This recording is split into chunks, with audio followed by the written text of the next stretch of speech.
నమస్తే వనితా హెల్ప్లైన్ కి స్వాగతం। ఈ రోజు కూడా మన హెల్ప్లైన్ లో కుటుంబ సమస్యలకు సంబంధించి లీగల్ ఫ్యామిలీ కౌన్సిలింగ్ కి సంబంధించిన ప్రశ్నలు తీసుకుందాం। దాంతో పాటుగా చాలా కుటుంబాల్లో ముఖ్యంగా ఈ మధ్య కాలంలో పెళ్ళైన వాళ్ళలో చాలా ఎక్కువగా విడాకుల వరకు దారితీస్తున్నాయని, ఎక్కువ గొడవలు అవుతున్నాయని అందరూ వింటున్నారు, అందరూ అంటున్నారు, మనం వింటున్నాం కూడా। బట్ ఇందులో చాలాసార్లు అందరూ చెప్తున్నది ఏంటంటే అవతల మనిషి తను ఇద్దరు ఒక రిలేషన్షిప్ లో ఇచ్చిపుచ్చుకోవడం అనేది చాలా తప్పనిసరి, అంటే ఒక రోజువారీ సరళిలో కూడా దాన్ని పాటించకపోవడం వల్లే అనేక సమస్యలు వస్తున్నాయి అనేది చాలా మంది చెప్తున్నారు। ముఖ్యంగా ఒక మనిషిని టేకన్ ఫర్ గ్రాంటెడ్ గా తీసుకోకుండా ఉండటం అనేది చాలా కీలకం ఇవాళ రిలేషన్షిప్ ని నిలబెట్టుకోవాలంటే। మా నాన్న మా అమ్మ ఏం చేసినా కూడా పట్టించుకోకుండా ఇట్రావే అంటే వచ్చి ఇచ్చిపోయేది, ఏమెందుకు ఇవ్వదు అనుకుంటే ఇవాళ అమ్మాయిలు ఉండరు। అంతేకాదు లేదా మీరేమి చెప్పకపోయినా కూడా వాళ్ళకి కష్టంగానే ఉంటుంది। బోత్ ఎండ్స్ అమ్మాయిలు అబ్బాయిలు కూడా అవతల వాళ్ళు తన కోసం ఏం చేస్తున్నారు అన్న విషయాన్ని గుర్తించి దాన్ని అప్రిషియేట్ చేయడం, మినిమం కర్టెసీ పాటించడం। మనం బయట అయితే జీవితంలో అందరితో ఎలాంటి కర్టెసీలు పాటిస్తామో ఇంట్లో కూడా పాటించడం తప్పనిసరి అంటున్నారు। సో దాని గురించి మనం తెలుసుకోబోతున్నాం। అందుకోసం స్టూడియోలో మనతో పాటు ఇద్దరు అతిథులు ఉన్నారు। జయలలిత గారు అడ్వకేట్, రాధాకృష్ణ గారు సైకాలజిస్ట్। సో రాధాకృష్ణ గారు, రిలేషన్షిప్ లో కర్టెసీ అనగానే చాలా మంది అవసరం లేదు అనుకుంటారు, బట్ ఐ థింక్ అది అవసరం లేదు అనుకోవటం వల్లనే అవతల వాళ్ళు ఈ సంబంధమే అవసరం లేదు అనుకునే వరకు వెళ్తున్నట్టు అనిపిస్తుంది। కరెక్ట్ అండి। ఎట్లయితే ఎంత మంచి బ్యాటరీ కొన్నా కూడా అండి, అంటే మీరు ఎంత మంచి మొబైల్ కొన్నా కూడా, ఈవెన్ ఐఫోన్ 10 కొన్నా కూడా even that requires a charging. Relationships లో కూడా charging place a very very important. ఆ యొక్క ఛార్జింగ్ అన్నది ఇచ్చిపుచ్చుకోవడంలో ఉంటుందండి। ఇప్పుడు పాతకాలంలో మీరు ఏ విధంగా అయితే అన్నారు, ఇక్కడ రా ఇక్కడ పో ఏంటి అని ఆ రఫ్గా మాట్లాడితే మా అమ్మ వాళ్ళందరూ కూడా ఉండేవాళ్ళు। కానీ ఇవాళ రేపు అమ్మాయిలు కూడా ఈక్వల్గా చదువుకున్నారు, ఈక్వల్గా దే ఆర్ ఎర్నింగ్, అయితే మారిపోయి ఒక మినిమం కర్టసీ అన్నది మెయింటైన్ చేయాల్సినటువంటి ఒక పరిస్థితి ఏర్పడ్డది। అయితే ఇది కూడా ఒక చిన్న ట్రైనింగ్ లాంటిదేనండి। ఇవన్నీ కూడా ఎమోషనల్ మసిల్స్ అంటాము। ఫర్ ఎగ్జాంపుల్, యాక్చువల్గా that we train the people, అంటే ఏదైనా చిన్న ఇష్యూ కనుక ఎదురు వాళ్ళు అఫెండ్ అయినారనుకోండి, వాళ్ళు ఫ్లేర్ అప్ కాకముందే you can just say I'm sorry. It doesn't mean that మన మీద అంటే చేశామని కాదు, the moment you say sorry దాని అర్థం ఏంటి అంటే somewhere you would have hurt with me, so I'm sorry అనేసరికి ఆ మొగ్గులోనే తుంచడం అయిపోతుందండి। చాలా మంది ఐ హ్యావ్ సీన్ మగవాళ్ళు, they don't even say thank you for whatever the family is doing for you. For example, ఏంటంటే ఫ్యామిలీలో కనుక మీకు ఏదైనా ఒక చిన్న వాటర్ తీసుకొచ్చి ఇచ్చినా కూడా can you say thank you. దాని తర్వాత అంటే మరొక చిన్న కాఫీ తాగినా, భోజనం చేసినా, లేకపోతే దేనికైనా కూడా can you say thank you. ఆ థ్యాంక్ యూ అనేది కృతజ్ఞత అన్నమాట। అదేంటి, అరే మనిషి లేదా హీ సో థ్యాంక్ఫుల్ అని చెప్పి ఎదురు వాళ్ళకి ఇంకా ఇంకా చెయ్యాలనిపిస్తుంది। అందుకోసం అని చెప్పి many times learn to say thank you. మనము అదేవిధంగా చిన్న పిల్లలకు కూడా చిన్నప్పటి నుంచే ప్రతి చిన్నదాన్ని కూడా థ్యాంక్ యూ అని చెప్పడము మనం లేదో నేర్పించాలి। ఇప్పుడు ఆఫ్టర్ ఆల్ ఒక పని వాళ్ళు వచ్చి ఇంట్లో కూడా చేసిపోయినారు అనుకుంటాం మనం, వాళ్ళు కానీ వారం రోజులు రాకపోతే మనకు తెలుస్తుంది it is so tough. So even to then once you say thank you they feel so happy. For example, ఎప్పుడైనా లిఫ్ట్ లో వెళ్ళినప్పుడు వాళ్ళు ఏదో చేయగానే I just say thank you to them. Petrol పోసిన వాడికి నేను థ్యాంక్ యూ చెప్తాను, ఎందుకు I can see the happiness and bliss on their faces, just not for money, and the people are all emotional beings. అదే విధంగా instead of commanding, చాలా సార్లు ఏమంటారు, ఇది తీసుకోరా, అది తీసుకోరా, ఇది చేయి, అది చేయే బదులు can you please ask a question? That is like a minimum courtesy, అంటే that we are not the military people in a relationship. అయితే ఏదైనా ఒక చిన్న విషయంలో కూడా will you please get me glass of water, నాకు ఒక చిన్న ఏంటంటే స్నాక్ రావడం వీలవుతుందా, లేకపోతే మా యొక్క మూర్తి గారు వచ్చారు can we have a small cup of tea అని చెప్పి అడిగితే దాంతో పాటు స్నాక్స్ కూడా వస్తాయి। కానీ మీరు దాని బదులు మా ఫ్రెండ్ వచ్చాడు ఫాస్ట్ గా తీసుకోరా అంటే నేనే మీ ఇంట్లో నౌకర్నా, లేకపోతే మీ ఇంట్లో పని నేనేమైనా పని మనిషినా అనే ఒక రకమైనటువంటి విపక్షం వస్తుంది। సో ఇంకోటి, ఏదైనా కూడా యు ఆస్క్ ఒపీనియన్స్, అంటే చాలా సార్లు ఆడవాళ్ళు ఏమనుకుంటారంటే అంటే హస్బెండ్ కానీ వైఫ్ కానీ ఇద్దరు కూడా ఏమనుకుంటారంటే నా ఒపీనియన్ తీసుకోలేదు, this is always a unilateral, అంటే ఒకటే తిరిగి వెళ్తుంటారు, I'm not part of the family అనే ఒక భావన రాకుండా ఉండాలి అంటే can you please ask a question. ప్రతి దానికి కూడా వాళ్ళ యొక్క ఒపీనియన్ అంటే ఫైనల్గా మీరు ఏం చేయాలో చేయండి, వాళ్ళు ఇచ్చిన ఒపీనియన్కి మీరు లేదు వేస్ట్ ఒపీనియన్ అని చెప్పి తీసి పడేయకుండా మీరు ఇచ్చిన ఒపీనియన్ బాగుంది కానీ దీనివల్ల ఈ రిపర్కషన్స్ వస్తాయి, ఇలా చేస్తే ఎలా ఉంటుంది అన్నది a sense of belongingness comes in relationship. అంటే నాకు ఒక ఇంపార్టెన్స్ ఇచ్చారు అనే ఒక భావన కలిగించినప్పుడు ఏమవుతుందంటే you feel part of the family. ఈ చిన్న చిన్న కర్టసీస్ అండి రిలేషన్షిప్స్ లో it plays a very very major important role. Yeah that's very true. Actual గా మన సమస్య ఏంటంటే మన పేరెంటింగ్ లోనే లోపం. మనం పిల్లలకు థ్యాంక్స్ చెప్పం. I get back to and అసలు పిల్లలకి ఇప్పుడున్న పిల్లలకి ఈ రోజుల్లో రిలేషన్షిప్స్ బిల్డ్ చేసుకోవాలంటే మన పిల్లలకి ఎలాంటి ట్రైనింగ్ ఇవ్వాలి. I think we need to talk about that also as the backup part. I just come back ఒక కాల్ తీసుకున్న తర్వాత. Hello hello hello hello hello చెప్పండి చెప్పండి. హలో నమస్తే నమస్తే అండి. చెప్పండి నమస్తే అండి. హలో అమ్మా నమస్తే చెప్పండి. మేడం మా చెల్లి అమ్మాయికి 9 months అవుతుందండి మ్యారేజ్ అయ్యి. 2 నెలలు అక్కడే ఉందండి. ఆ అబ్బాయి ఇంపార్టెంట్ అని తెలిసిందండి. 2 నెలలు సంసారం గురించి అడుగుతుంటే గొడవలు పెట్టుకొని పంపించేశారండి. అది ఆస్తి పేపర్లు తీసుకురా, డబ్బులు తీసుకొని గోల్డ్ అంతా తీసేసుకొని అన్ని చేసి ఇంకా పిల్లల్ని పంపించేశారండి. ఇప్పుడు అడుగుతుంటే పోనీ టెస్ట్ క్రమంటే రావట్లేదండి. మేము పెద్ద మనుషుల్లో పెట్టుకుంటాము చేసుకున్నాం అంటే అక్కడికి రాలేదండి. తర్వాత కేసు పెట్టామండి. కేసు పెడితే 498 పెట్టామండి. మళ్ళీ మెయింటెనెన్స్ అవుతాను డీవీసీ పెట్టామండి. మెయింటెనెన్స్ కి అక్కడికి పంపించడానికి మొత్తం అడ్రస్ మార్చేశారండి. ఇల్లు మారారు, ఆ అబ్బాయి చేసే కంపెనీ కూడా మార్చేశారండి. మేము ఇప్పుడు వాళ్ళని ఎలా పట్టుకోవాలండి?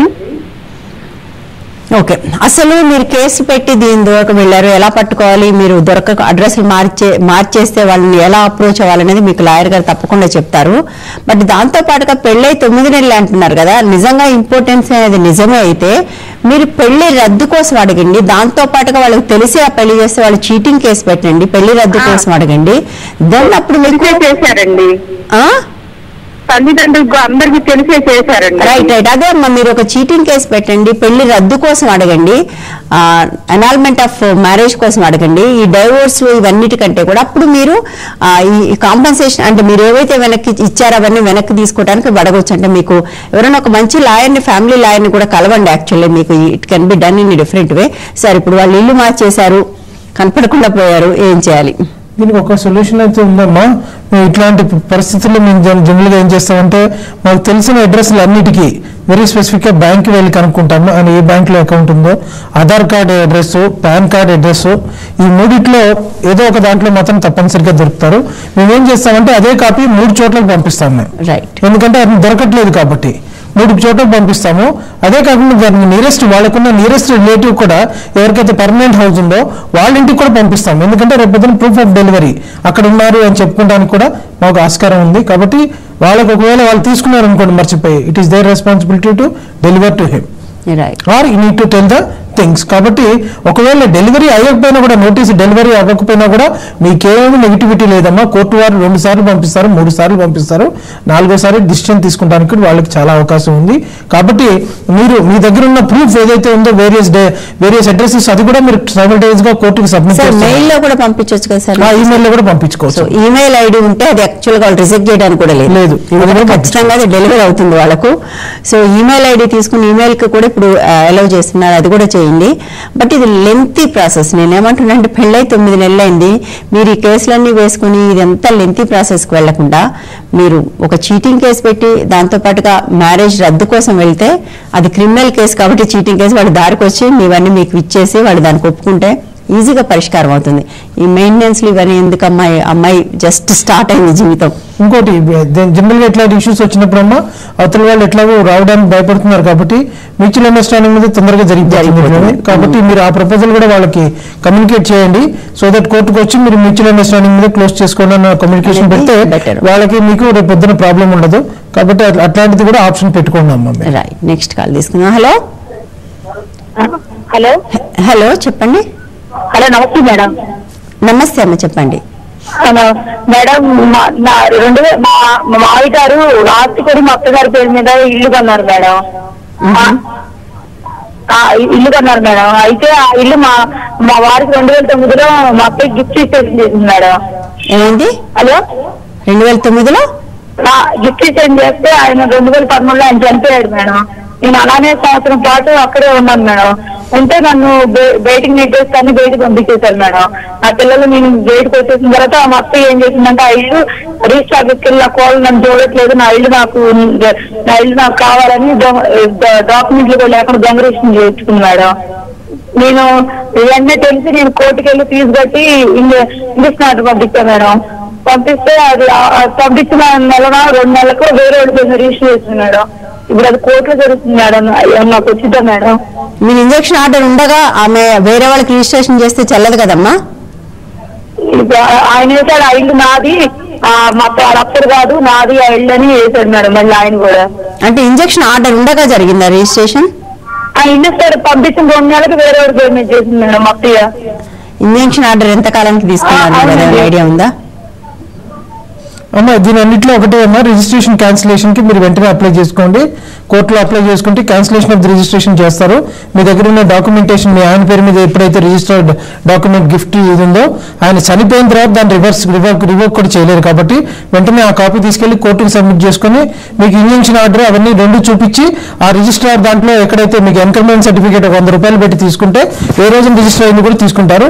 ఆ 3 డాక్యుమెంట్స్ పెడితే ఇమీడియట్ గా మీకు ఫస్ట్ స్టేజ్ లోనే రిజిస్ట్రేషన్ క్యాన్సిల్ అవ్వడానికి అవకాశం ఇమీడియట్ గా ఇన్స్ట్రక్షన్స్ వెళ్తాయమ్మా. కాబట్టి మీ దగ్గర ఉన్న ప్రూఫ్ ని మాత్రం కరెక్ట్ ప్రూఫ్ తీసుకెళ్ళండి.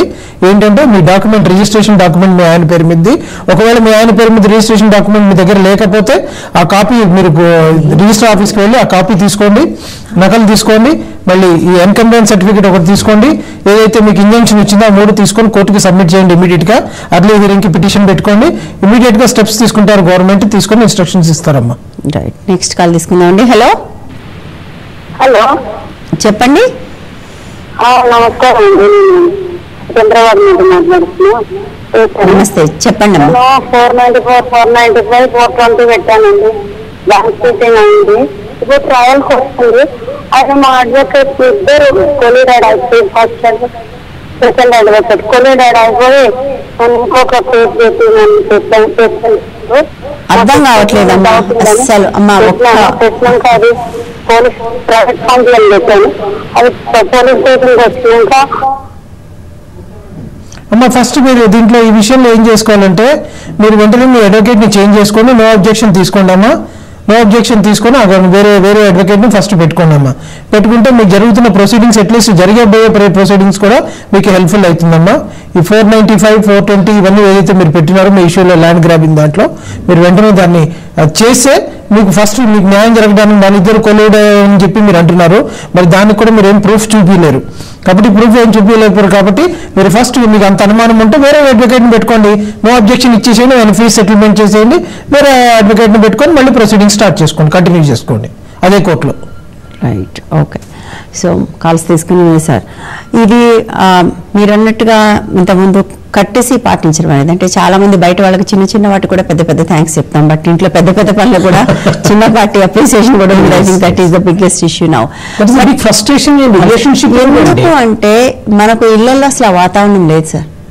మన ఇళ్లలో మన పిల్లలకి మనం చెప్పం, పిల్లలు మనకు చెప్పాలని కూడా మనం ఎక్స్పెక్ట్ చేయం, అసలు చెప్పం. ఎందుకంటే మన పిల్లలకి మనం నేర్పితే వేరే వాళ్ళకి థ్యాంక్స్ చెప్పడం, సారీ చెప్పడం నేర్పితే వాళ్ళు మనకు కూడా చెప్తారు. కరెక్ట్ అండి.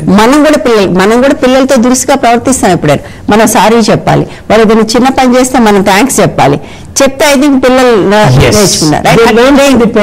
Right, exactly. So I think that training should start from home అనిపిస్తుంది. తర్వాత పెళ్ళైన తర్వాత వాళ్ళకి ఎక్కడి నుంచి వస్తుంది? సడన్ రాదండి.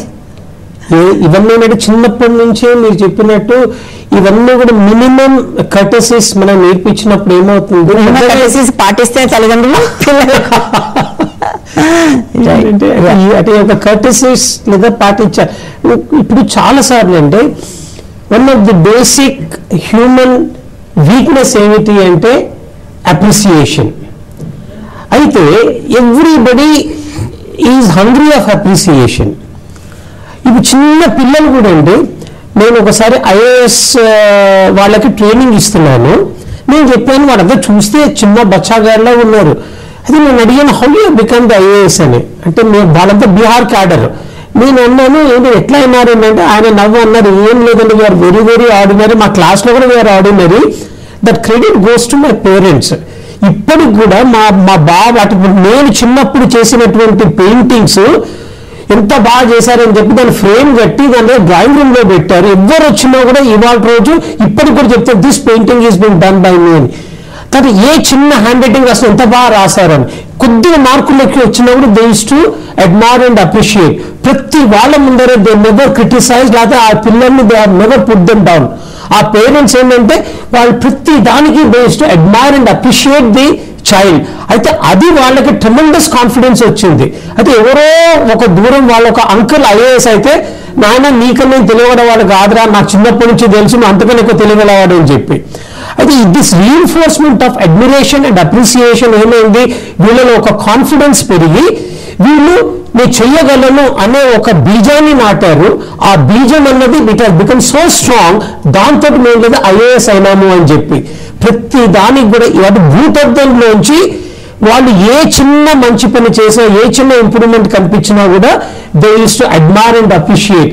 మనం ఏం చేస్తాం తెలుసా, పిల్లల్లో కానీ వీళ్ళల్లో ఏ చిన్న తప్పులున్నా కూడా మనం భూతత్వంలోంచి చూసి పాయింట్అవుట్ చేసి వాళ్ళని కండెమ్ చేసి క్రిటిసైజ్ చేసి కంప్లైంట్ చేస్తాము. దిస్ ఈజ్ ది డిఫరెన్స్ అండి. అందుకోసం అని చెప్పి ఒక appreciation whether to your wife or to your kids మనం చిన్నప్పటి నుంచి అలవరుచుకోవాలి. అందులో తప్పేం లేదండి. It should be honest, sincere, genuine appreciation makes a huge difference in a relationship. Right. Thank you so much, Krish Radhakrishna garu. Thank you so much, Murthy garu.